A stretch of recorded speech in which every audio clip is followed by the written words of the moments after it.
Welcome to chapter 10.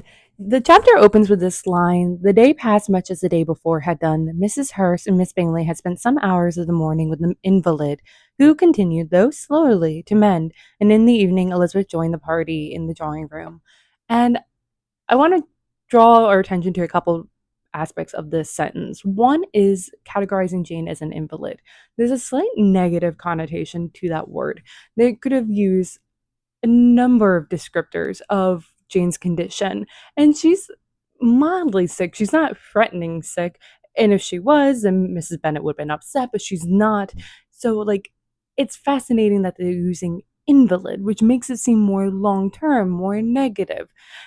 And you can almost assume that this is the term that, the two sisters are using to describe Jane, that she cannot join in kind of thing. But I also want to point out the structure of it, that they visit her in the morning, which would have been the normal time of making morning calls, which would have been applicable, especially within London society, where during the season, the structure of the day is more regulated, I guess you can say, or more defined, because in during the London season you would have your morning callers, though you would start later in the day because you would end late into the early morning. So you would have your morning callers. That's when you would leave your calling card. That's when other ladies would go visit each other. That's when your suitors would come visit you. That's the appropriate time. It's almost like having office hours with your professor. A lot of time to go visit people.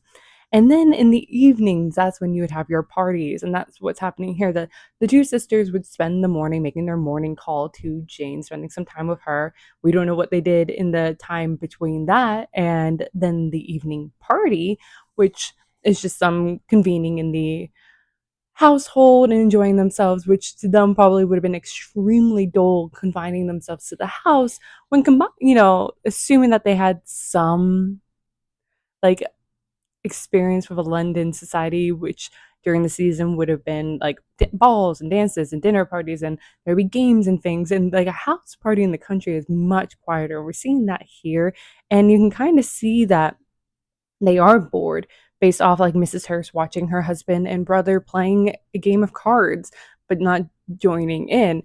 And even Miss Bingley, as it's stated next, that Mr. Darcy was writing, Miss Bingley, seated near him, was watching the progress of his letter and repeatedly calling off his attention by messages to his sister.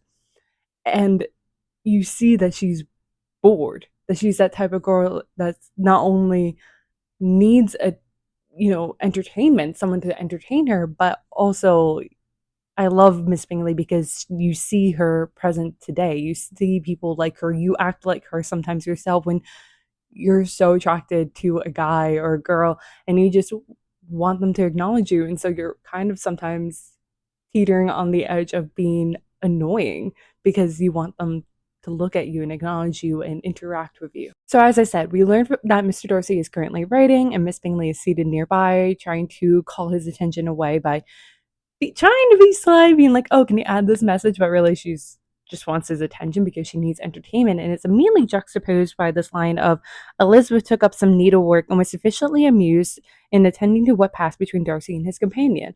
And it's showing the difference between these two ladies, that Miss Bingley is someone that needs others to entertain her, needs entertainment, that she needs dances and people and games and things to entertain her, that she cannot sufficiently exist in her own solitude, which Lizzie is. Despite being in a room of other people, she's fine enough to her needlework, but not only that, she's fine being entertained watching these other people interact, which as someone very like Lizzie, especially as I've gotten older, I'm not so much as someone engrossed in society as I used to be, if that makes sense. Or when we're at a party, I'm not the center of it. I like being on the outskirts and watching it. And I find enjoyment from that. I like watching others interact in their dynamics. I'm obviously involved too in parts, but I really enjoy just watching others and find my own solitude. And they were recently at a family beach vacation, I literally sat there with my embroidery on my lap, and I was embroidering a shirt while talking to my one cousin. We were watching the rest of our family play this card game. Like, it's very similar to the scene now that I think about it. And so I understand Lizzie being entertained by that, but also that you can entertain yourself. And also the needlework is showing her being kind of the epitome of what they want in their lady, like the juxtaposition between Lizzie and Miss Bingley. That Miss Bingley is the new lady, the one, the society lady, the one that cannot be bored, that needs constant engagement and does not perform in normal task like needlework. And Lizzie is kind of the epitome of, in this sense here, of what they would prefer their young ladies to be, like quiet, doing needlework, observing, not being involved in conversations, which is a fascinating thing to acknowledge in Lizzie, because normally we see her as rebellious and breaking the norms of what they expect, but really Lizzie abides by it to a point. And whereas Miss Bingley doesn't, but Bingley thinks she does. And then we're going to see it play out even more here with their conversation. I'm going to skip a little bit ahead to have this conversation that I just started with Miss Bingley obviously needing to be entertained by others, and then Lizzie being perfectly content sitting off by herself, doing needlework and being entertained by the dynamic between Mr. Darcy and his companion, as the sentence goes. And as I just said, it's showing this juxtaposition between the two ladies, that Miss Bingley represents this harder society, upper class lady that needs constant entertainment, that needs to be constantly at parties and dinners and events and shopping and all these things. And they have the facade of being genteel, but then you have ladies like Lizzie who are actually the epitome of what society desires, which is someone that is sitting quietly, reserved, watching, not in the center of the room and the attention, and doing such fine work as needlework. And it's funny because it's going to be ignored when we're having this conversation amongst a group of accomplished ladies that will happen in a minute. And they're describing all these attributes that they expect within accomplished ladies and the unexpected nature of that, which I'll get into later. But I just want to point out that it's funny that Miss Bingley kind of holds herself like she has all these supposed attributes that would categorize her as an accomplished lady, but Lizzie feels like she doesn't hit a lot of those. But yet, like I just said, with their actions here, it seems like Lizzie is actively presenting herself more aligned with what society would prefer with a genteel young lady than Bingley. Like, Bingley might have, ticked off the boxes of saying that she does hit, like she can do the piano, she can dance, she can do languages, but she's not using them. She also doesn't have the air of a genteel young lady, whereas Lizzie does, according to this specific society standards, which is that you're not putting yourself in the center of things. Like, every time Lizzie does speak a little bit out of term, she doesn't impede. She's invited to have a discussion. And then that's where she pushes the envelope slightly, but overall, she fits in what is ideal without being too much of a pushover, if that makes sense. So I like that Jane Austen is kind of presenting a young lady that does fit within society's expectation, which is why it was so beloved by society, while simultaneously pushing the envelope, but not pushing the envelope to an extreme, which is what we saw with some female characters like the female Kyoto, which came out about the same time, slightly earlier. Someone that went against the expectations of that time, by Charlotte Lennox, by the way, which I need to read it. I have a rough idea of it thanks to Jane Austen's bookshelf, this nonfiction book I read. But yeah, like, it's fascinating now that I'm thinking about this chapter. I've never realized that like how they act in this moment contradicts how they think of themselves. Bingley thinks herself much more genteel, but does not act it. Lizzie does not think that she hits all these accomplishments and that they're impossible, but yet appears and acts more genteel according to this society's standards. But yet at the same time, the society standards is impossible. So it's like, how do you describe it? Like, you can't check it off. It's this whole air and thing, like, if that makes sense. So I'll get into it. I'll talk about it more, obviously, as I continue this chapter. Mr. Darcy must really like Mr. Bingley to tolerate Miss Bingley. Let me pointed out, while he's writing his letter, she is asking him questions. It starts with, "How delightful Miss Darcy will be to receive such a letter." He made no answer. "You write uncommonly fast." "You are mistaken. I write rather slowly." "How many letters you must have occasion to write in the course of a year! Letters of business, too. How odious I should think them. It is fortunate, then, that they fall in my lot instead of yours. Pray tell your sister that I long to see her." "I have already told her so once by your desire." "I'm afraid that you do not like your pen. Let me mend it for you. I mend pens remarkably well." "Thank you, but I always mend my own." "How can you contrive to write so even?" He was silent. I think that he is annoyed by her. He tolerates her. And I say this based off the words being used. And that's one of the things I love about Jane Austen is that she allows her words to do a lot of the heavy lifting, allows a lot of her dialogue to do the heavy lifting. She does not often add descriptors surrounding it. So in this moment,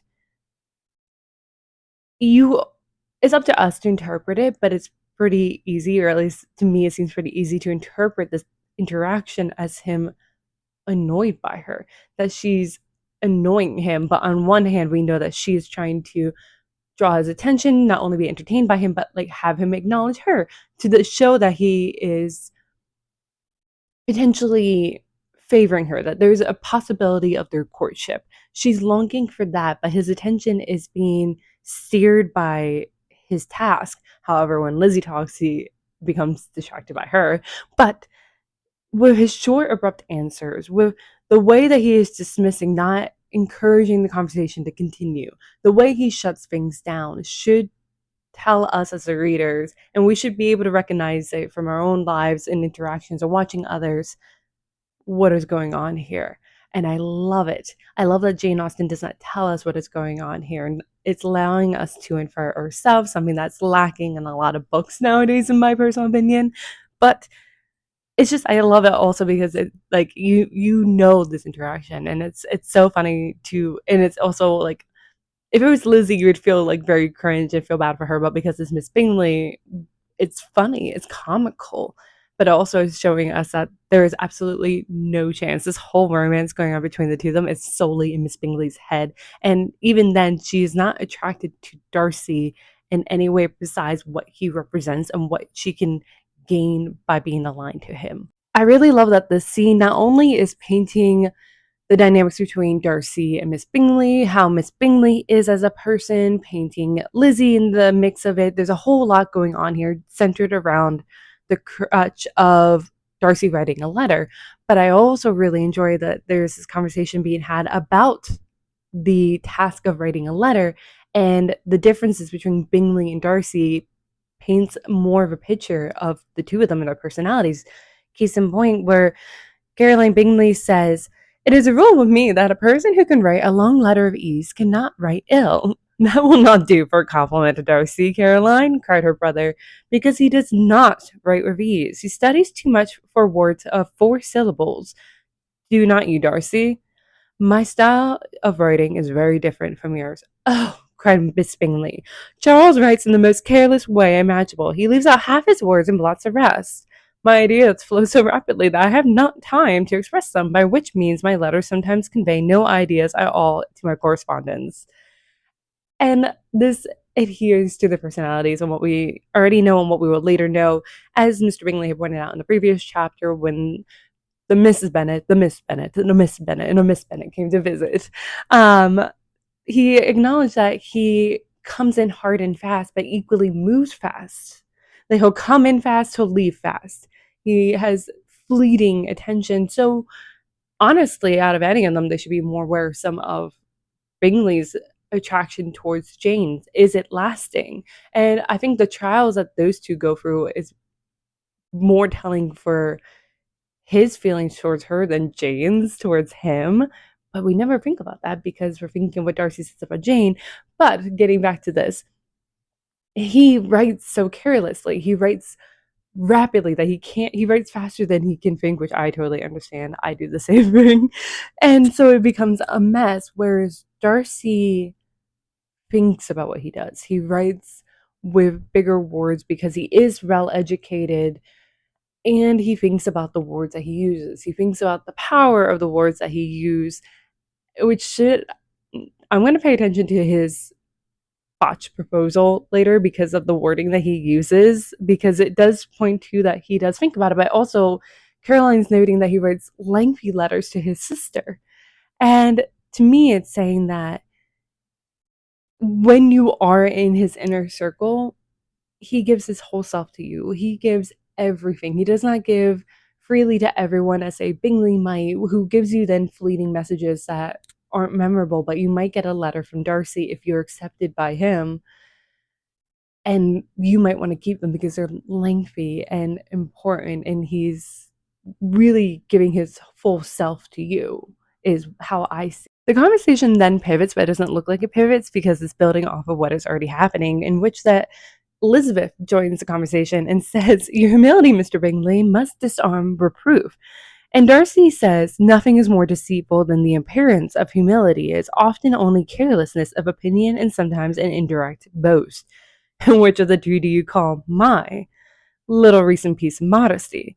The indirect boast, for you are really proud of your defects in writing, because you consider them as proceeding from a rapidity of thought and carelessness of execution, which, if not estimable, you think at least highly interesting. And there's more that Darcy says, but I'm going to skip ahead to Bingley responding, saying, "Nay, this is too much to remember at night all the foolish things that were said in the morning. And yet, upon my honor, I believe what I said of myself to be true, and I believe it at this moment. At least, therefore, I did not assume the character of Neelis Precipitance merely to show off before the ladies."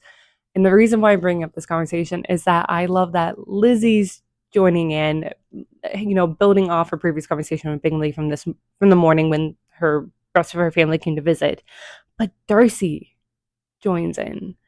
Darcy, I love, is trying to match Lizzie. He noted earlier how she takes a study of people, and he's trying to show that he does too by having taken a study of Bingley to Bingley's, you know, detriment, I guess, which Bingley is such a good sport and he's fine with it. But I like him saying for himself, the needless precedence merely to show off before the ladies. He's saying it about himself, but really is also saying this about Darcy, that Darcy is trying to show for this very lengthy paragraph that, look at me, Lizzie, I also can take a study of people and engage her on what he thinks is her level.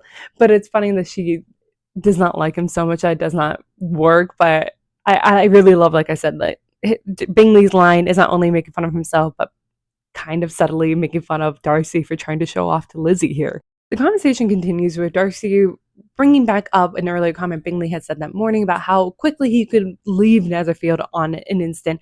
But Darcy says that also, if a friend were to say, "Bingley, you had better stay till next week," you would probably do it. You would probably not go, and add another word, might stay a month.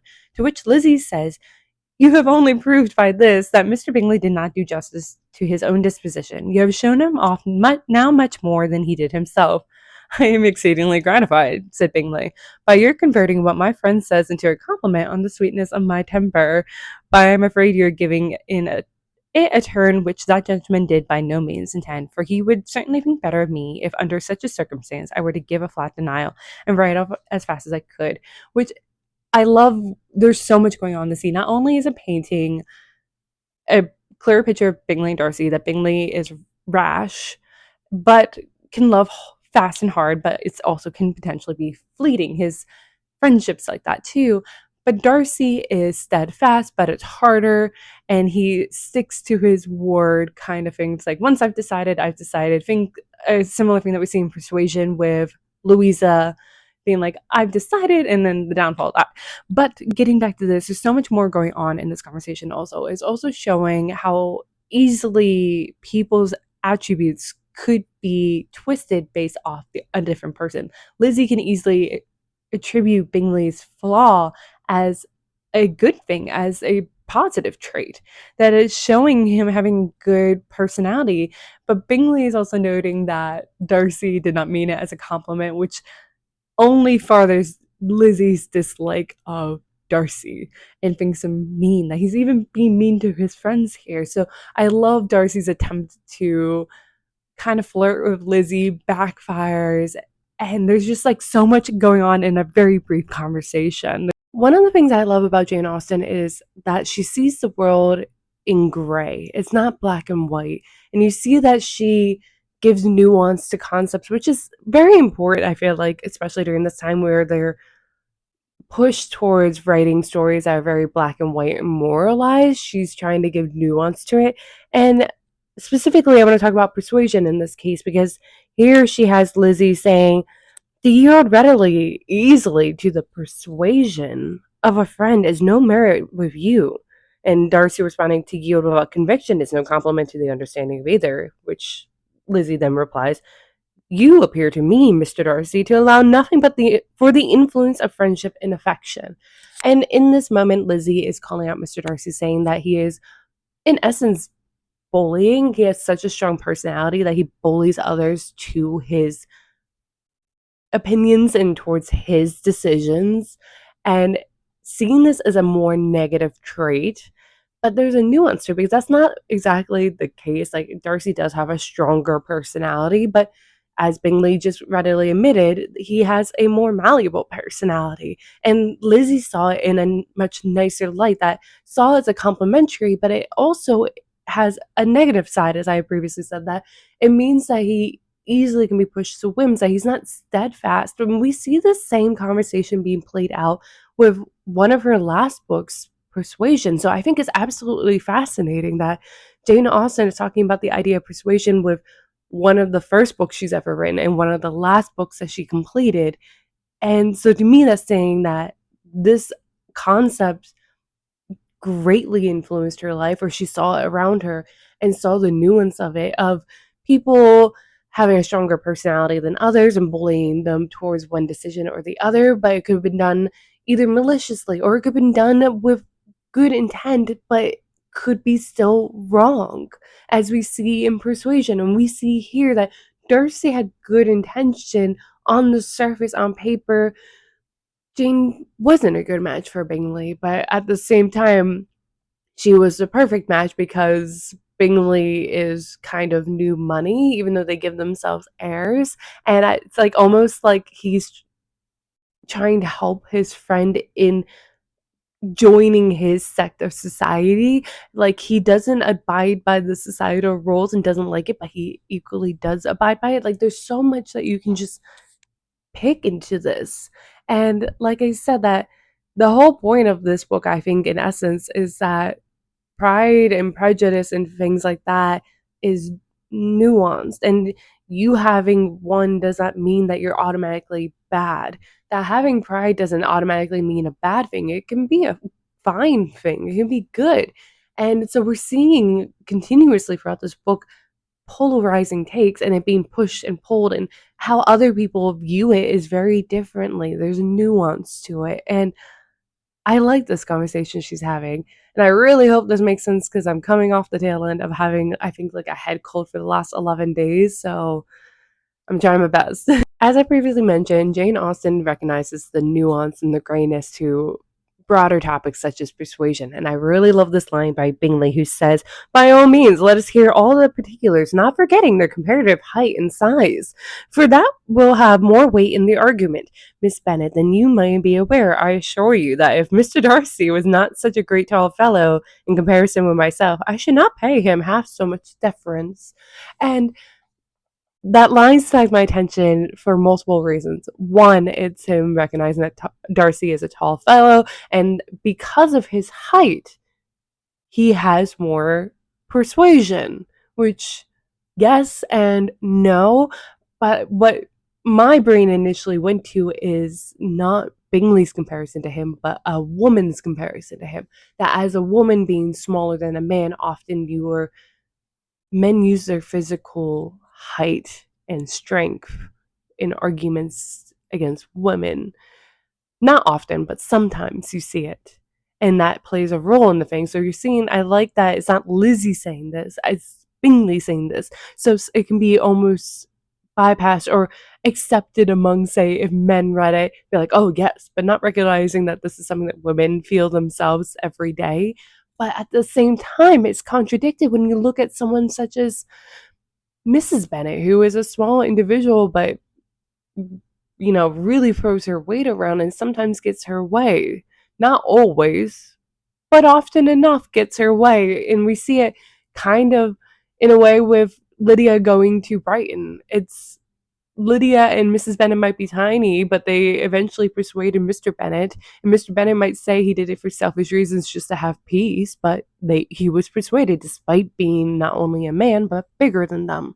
So I like this kind of very sly conversation starter she's putting here in the grander scheme of persuasions. There's nuance to it, and it's not perfect. Like a height and strength doesn't always make you the most persuadable in the room, but it can play a role, but not always.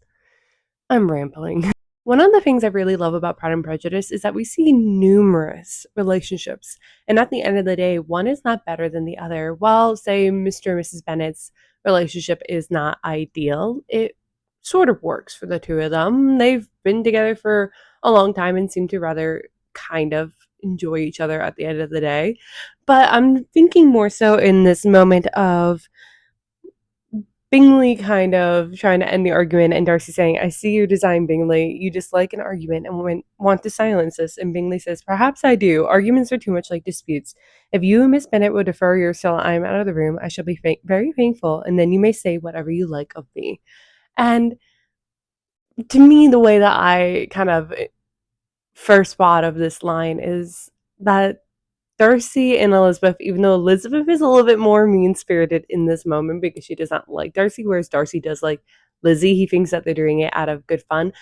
At the end of the day, at the end of the relationship, the way that a lot of us kind of think of their relationship is this kind of battle of the wits, that they have a kind of fun bantering between the two of each other. That we imagine their life as a married couple, that they often enjoy kind of back and forth. It's not quite deep arguments, but bantering.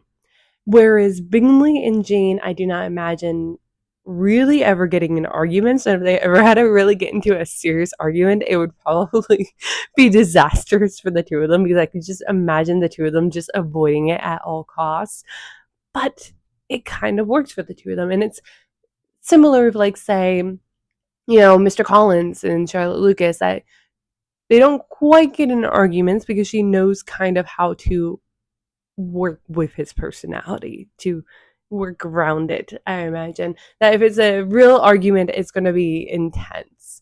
And so it's showing that there are numerous different types of relationships, and that yours doesn't have to look exactly like Lizzie and Darcy. It can be like Jane and Bingley's, and it would still be fine as long as it works for you. Okay, this is why I love doing a close read, because every time I've done it so far, I pick up on details I've never noticed before.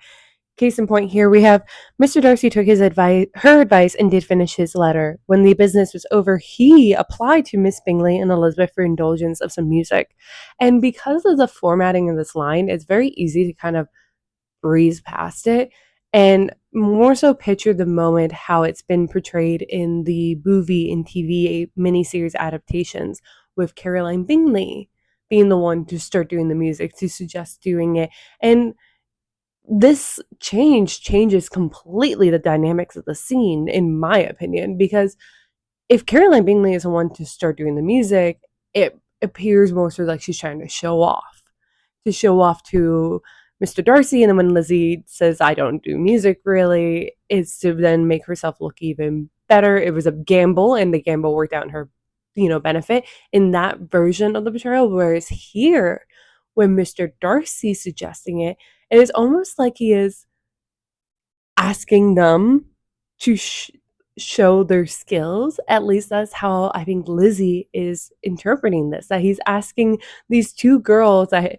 one's obviously interested in him and the other he's interested in her, and he wants them to show off why they should be his wife, in essence, is the interpretation I could so see Lizzie taking that, as they go into the conversation about women's skill, a good lady's like definition of what kind of skills they possess. And I think it's fascinating, and I'm trying to think of why he would change the subject. And maybe it's just he wants to see, like, he's trying to engage with Lizzie and find some other means of engaging with her. Maybe because of his sister being so engrossed in music and very good at it, that he's like, I can talk about music. And we could talk about that. Maybe that is the angle he's trying to go for. But me, like Lizzie, I would be sitting here being like, why? Why do you want me to perform for you? And like I can see her starting to get her heckles up because she already has this intense bias against Darcy and does not want to see the potentially good reasons in him or the potentially more positive options that he could be or angles he could be taking, for instance. So like, yeah, I'm rambling, but like this is just like I was like, oh my god, wait, this completely changes the dynamics of the scene by this slight change. And it's interesting that they change it in the movies because then it makes it, Caroline seem more like a pygmy, even more than she already does, and takes some of it away from Darcy, some of the slightly possible negative attributes of him. And or like attribute to why Lizzie is more against him, for instance. I hope that made sense. I'm still working through this cold. One of the things I love as a reader is a personal bias influencing the character, and it's something that I don't often see because a lot of writers are trying to push, for example, the enemies to lovers, or push the romance even harder, that you're missing some of the personal biases that make sense and is justified. A great example is the Hunger Games. Like Katniss's first impression, or like the backbending she does in her thought process of what Peeta's doing in Peeta's thoughts when he's doing them. She's like, oh, obviously he's doing this to outsmart me. He wants to win. Like, I love that. And I'm bringing it up because we see something similar here with Lizzie when she says that Elizabeth could not help observing as she turned over some music books that lay on the instrument how frequently Mr. Darcy's eyes were fixed on her. She hardly knew how to suppose that she could be an object of admiration to such a great man. And yet that he should look at her because he disliked her was still more strange. She could only imagine, however, at last that she drew his notice because there was something more wrong and reprehensible, according to his ideas of right, than in any other person present. The supposition did not pain her. She liked him too little to care for his approbation. There were some really crazy words in that. But it's showing that like she's picking up that he's looking at her, and she's like, I doubt he is admiring because of a previous interaction where he made that comment about not wanting to stand up with her during a dance. So she thinks like he obviously dislikes me, but it seems stranger for someone, if you dislike them, to be staring at them, probably because he is finding something wrong about me and he's judging me. And because of their very recent conversations of, for instance, how he was talking about Bingley, it is a safe assumption for her to make. It makes sense, even though like it hurts, but like that's what I think is missing in stories, is that people go, like really shoot out of left field on why like the other character is their enemy and hates them, and there's like nothing to justify, and it feels like you just pulled that one out of your ass kind of thing. Whereas like here in with Katniss, it makes sense because of pre-existing interactions with this character or things surrounding it or the situation that they grew up in Katniss's case. So like I love this because it makes sense and I want to see more things like this. The one thing about Mr. Darcy and Elizabeth Bennet that Jane Austen does is that they're just vague enough that you can interpret them numerous different ways, as we have seen with the numerous adaptations. The way that Darcy and Elizabeth are portrayed in the 2005 movie is vastly different from the 1995 miniseries, and it's vastly different from, for example, how I read some of these characters. And like, I just laughed out loud as Mr. Darcy came over to Lizzie and says, do you not feel a great inclination, Miss Bennet, to seize such an opportunity to dancing real? Because in my head, that stands in such opposition of the version of Darcy I saw in Colin Firth and Matthew McFadden. I was like, why am I blanking on his name? He is one of my favorites. But theirs are so polarizing from this. This seems so awkward of like a thing for him to say in this moment, just even based off the version of Darcy we've been seeing in this book. And so what I'm trying to say is, one, that is so awkward and I love it and it's funny. And Jane Austen is funny. She's humorous. But also that I really enjoy that these characters, while having slightly distinct personalities, are equally vague, that we can like shift how we portray them or imagine them very easily. And so they're up for, interpretations by everyone. And that's why I really enjoy the story, that every time I read it, these characters change slightly in my head. As I previously said, Jane Austen is funny, and not it doesn't stand out like outright, but she's really funny, and it's like a situational funny. And I'm bringing it up because like of the situation of Mr. Darcy going up to Lizzie and saying, and I imagine it being so awkward, of him being like, "Do you not have the inclination to dance a reel?" And she doesn't respond, so he repeats his question, and she goes, "Oh, I heard you before, but I could not immediately determine what to say in reply. You wanted me, I know, to say yes, that you might have the pleasure of despising my taste, but I always delight in overthrowing those kind of schemes, and cheating a person of their premeditated contempt. I have therefore made up my mind to tell you that I do not want to dance a reel at all, and now despise me if you dare." So the funny part of this is not only the way that I imagine Mr. Darcy awkwardly asking her to dance a reel, because it does seem awkward. You're in a private party, and it's very, very small, very small. It's not in a situation where you're having a dinner party and you go, "We should dance." It seems very awkward for him to ask her to dance in this moment. So it seems almost like he's going out of the norm for her, if you think about it hard. And it's funny that then he repeats this question and she goes, "Oh no, I heard you." Like, that's funny. But following what she says, everything else is fascinating to me because it's showing her personal bias, the personal narrative she has written around Darcy, her personal assumption. And as she has previously said in this chapter and the previous chapter, that she takes a study of people and forms her own kind of opinions of them. And sometimes she's right in the case of Bingley, and sometimes she's wrong in the case of Darcy. And here she's saying that she assumed him asking was meant to be a joke, that he meant to intend it to then find reason to then continue to belittle her or make fun of her, just as the Bingley sisters would probably do in that situation, as we have seen. Case in point of like how polarizing their conversation is about Jane away from Jane. And also that like Lizzie's trying to cheat him of it, and it's just like, I'm outsmarting you, and it's just the whole situation is funny knowing the book too. Like if you know the story, you know what happens. It's funny because she thinks she's outsmarting him, but he's being authentic. And it's so awkward in a sense that it's hilarious in that way. But like, yeah, I just love like also how much her personal biases based off of few assumptions and few interactions is influencing her decisions here too. One other detail of that interaction made me think of with Lizzie saying that like, "You wanted me, I know, to say yes, that you might have the pleasure of despising my taste." So first off is her assuming that he is the type of man that dictates the situation based off the conversation that literally was just happening in this chapter, like just right before. It made it seem like to her that he dictates other people's actions. And that is why she's assuming this. And she wants to, buck up against him and be like, "Yeah, you can't push me around either."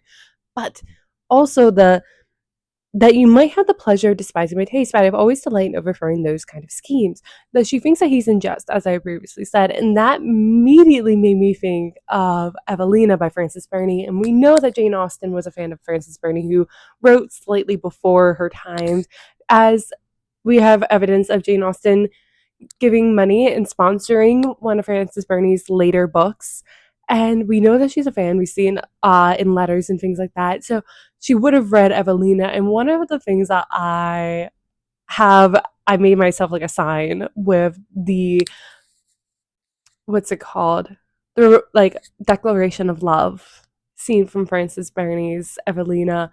And in the moment when Lord Orville declares himself to Evelina, she thinks it's all in jest, that he is too grand and too good and too kind to ask for someone such as her. And she literally says, please, Stan, please, no, this is all, like, do not make fun of me, like, do not say in jest. I am not saying it exactly. It's been sadly a while since I last read that book, and I need to read it again because I love that book. But that's what I love. Like, this moment is drawing a through line because the circumstances between Darcy and Lizzie are pretty similar to Lord Orville and Evelina.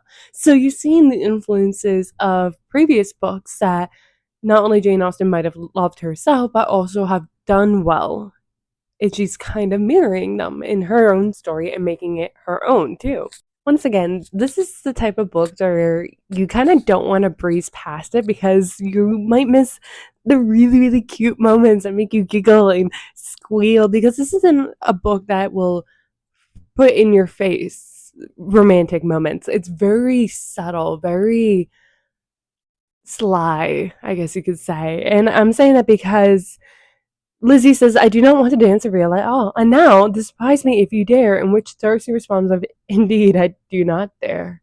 Elizabeth, having rather expected to affront him, was amazed at his gallantry, but there was a mixture of sweetness and archness in her manner which made it difficult for her to affront anybody, and Darcy had never been so bewitched by any woman as he was by her. He really believed that were it not for the inferiority of her connections, he should be in some danger.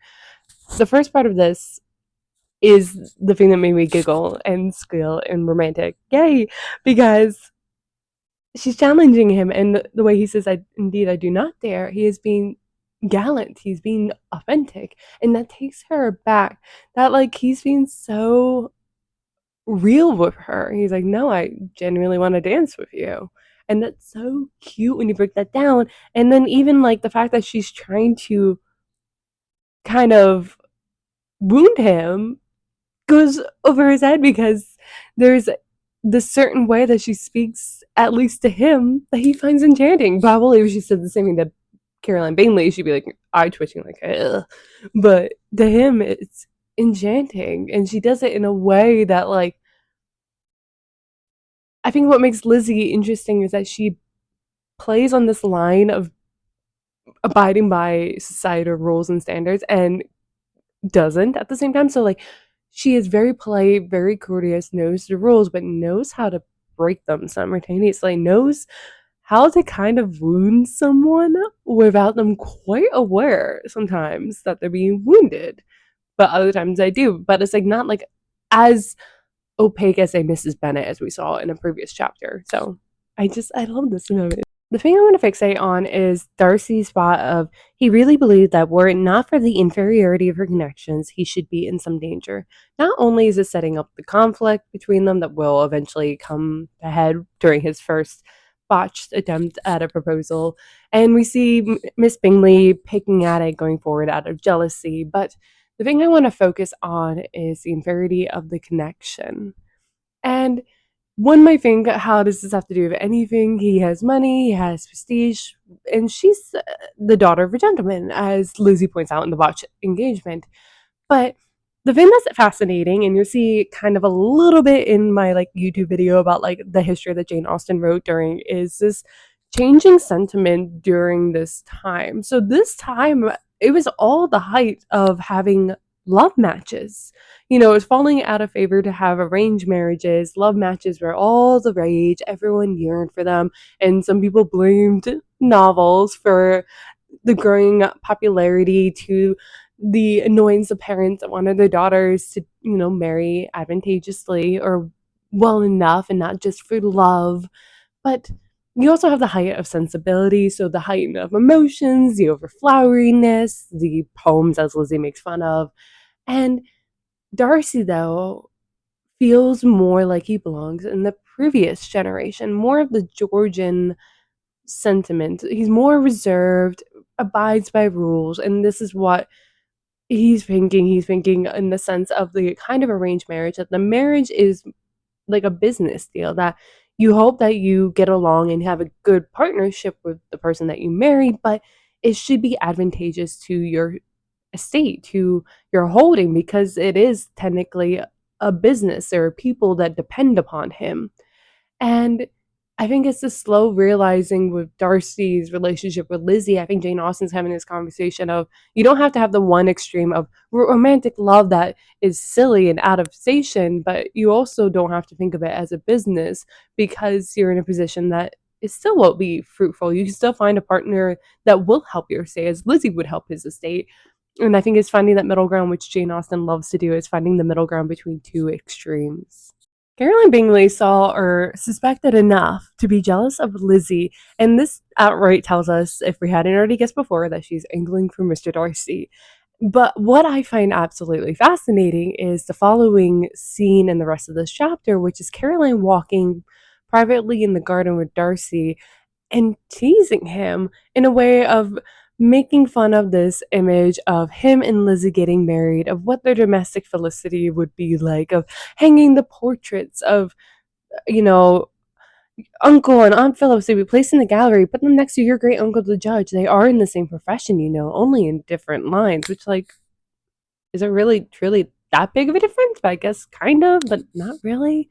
Um, from my standard, but I could see at that time there is a slight difference.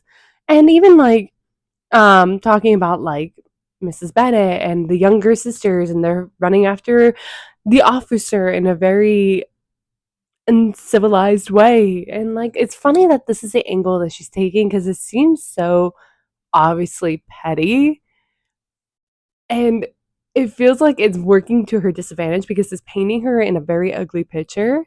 But at the same time, it is getting to the root of why he is not pursuing Lizzie. Like he literally just admitted to himself that he really believed that he really believed that were it not for the inferiority of her connections, he should be in some danger. So at the root, it's like she's very much aware that this is something that is what he thinks about. But at the same time, what I find absolutely fascinating about this angle that Caroline is pursuing is the hypocrisy of it. And it comes into the illusion of things. So, on the surface, Caroline might appear like she would be of a similar class to Darcy, but in reality, they're kind of new money. Like their father was a like merchant who rose enough, and they don't even have a family home, an ancestral home. They might have enough money and enough connections to hang out in the similar circles as Darcy, but they don't have the history. Whereas Lizzie has the history, just not the money and the society. And Caroline puts on this front that she has all the airs that a young lady should have, but Lizzie authentically has the airs that you should desire a young lady to have. Like, what good is having all these languages and music and dancing skills when you're a terrible person? But being a good person who would listen and open minded and have economy is a better young lady to have helping to run an estate such as Darcy's. So I like Jane Austen's having this conversation of like kind of the illusion of being better than someone else and how false it is, and getting to the heart of like what's really the better ideas, what's really the better things to have or possess in a wife. Is it really music and dancing, or would it be having a genuinely good person, a good character? As I mentioned many times, I love Caroline Bingley because she definitely is someone that is the line between that time and our time. She is exactly the type of person that we know today that is talking shit behind your back. And then I love like the person that you're talking shit on comes upon you. And at that moment, they were met from another walk by Mrs. Harrison Elizabeth herself. "I did not know that you intended to walk," said Miss Bingley, in some confusion lest they had been overheard. Like, she doesn't, again, all about appearances and illusions and things like that. She wants to appear like she's a good lady, but really she's trash talking someone, but she doesn't want Lizzie to know that she's trash talking her. Not yet, at least. But I love that when the next pair joins them, the walkway is only wide enough for free, and it's Mrs. Hurst and Miss Bingley on either side of Darcy. And Mr. Darcy felt their rudeness and immediately said, "This walk is not wide enough for our party. We had better go into the avenue." But Elizabeth, who had not the least inclination to remain with them, laughingly answered, "No, no, stay where you are. You're charmingly grouped and appeared in uncommon advantage." And I love kind of the image this is creating and what it's saying, which is that on appearance, this grouping looks like they belong together, that they should be all together. Lizzie is the outlier, which Miss Caroline Bingley would love to, have reiterated in her advantage. But I also love that it's Darcy immediately acting against what we have been first led to believe. At first, it seemed that he was extremely rude at the dance, ignoring anyone else, refusing to dance, refusing to interact with others. But here in this moment, he has a sense of rudeness here and kind of chivalry. And so, again, I love like the grayness and like also the level of like where he deems as being rude and not being rude, and it comes down to like your status and your station, and then also him kind of abiding by like Georgian sentiments and things like that. So like I love also this moment just like showing like no, Mr. Darcy genuinely has feelings for Lizzie, generally cares and senses of rudeness, and he also senses the rudeness between these two, which is going to, I think it's funny that they see Lizzie as such a threat, and it's their own actions that lead to their downfall, their own pettiness that leads to this awakening to Darcy that he's like, oh God, they suck. Thank God I love Bingley.